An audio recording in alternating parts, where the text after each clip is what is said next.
Perbedaan artikel dan karya tulis ilmiah. Setiap kita pasti pernah mendengar istilah artikel dan karya tulis ilmiah. Mungkin ada sebagian dari kita yang menganggapnya sama saja, padahal keduanya memiliki makna masing-masing. Nah, kali ini kita akan mempelajari tentang perbedaan antara artikel dan karya tulis ilmiah. Apa sih perbedaannya? Mari kita simak penjelasan berikut ini. Artikel adalah contoh karangan faktual secara singkat dan lengkap yang dibuat untuk dipublikasikan di media online maupun cetak, melalui koran, majalah, buletin, dan sebagainya, dan bertujuan menyampaikan gagasan dan fakta yang meyakinkan, mendidik, dan menghibur. Ciri-ciri artikel. Yang pertama, isi dari artikel dibuat berdasarkan fakta.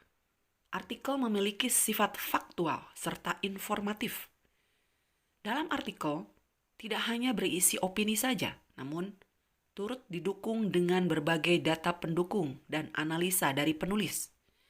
Artikel ditulis dengan menggunakan metode yang sistematis. Struktur artikel. Bagian pembuka berisi orientasi atau tahap pengenalan terhadap isi artikel yang akan dibahas. Bagian isi berisi uraian penjelasan pokok permasalahan yang dibahas dalam artikel. Bagian penutup yaitu sebuah simpulan yang berisi kalimat kunci yang merangkum pembahasan secara ringkas, padat, dan jelas. Inilah contoh artikel yang terdiri dari bagian pembuka, bagian isi, dan bagian penutup.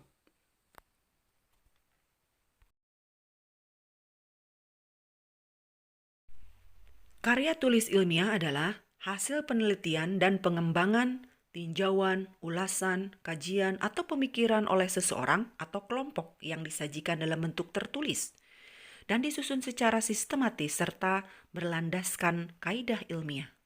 Ciri-ciri karya tulis ilmiah yang pertama adalah reproduktif. Artinya karya ilmiah ditulis oleh peneliti atau penulis harus diterima dan dimaknai oleh pembacanya sesuai dengan makna yang ingin disampaikan. Pembaca harus bisa langsung memahami konten dari karya ilmiah. 2. Tidak ambigu. Ciri ini ada kaitannya dengan reproduktif. Sebuah karya ilmiah harus memberikan pemahaman secara detail dan tidak dikemas dengan bahasa yang tidak jelas. Yang ketiga, tidak emotif.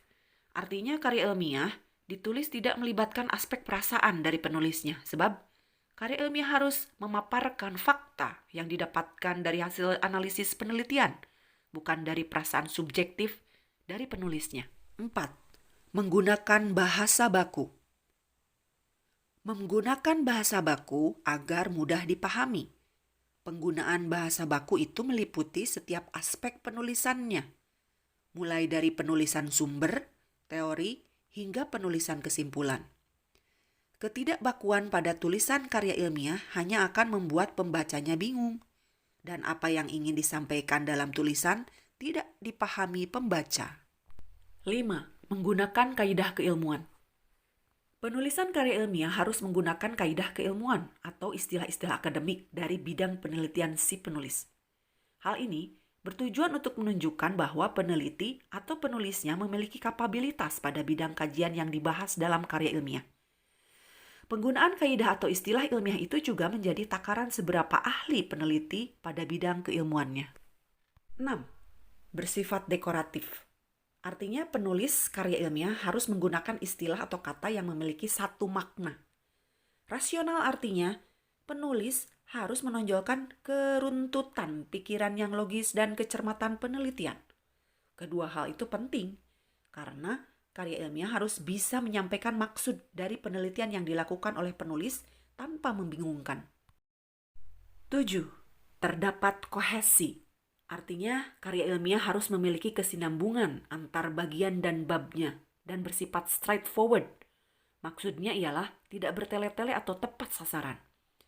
Sebuah karya ilmiah, setiap bagian atau babnya harus memiliki alur logika yang saling bersambung.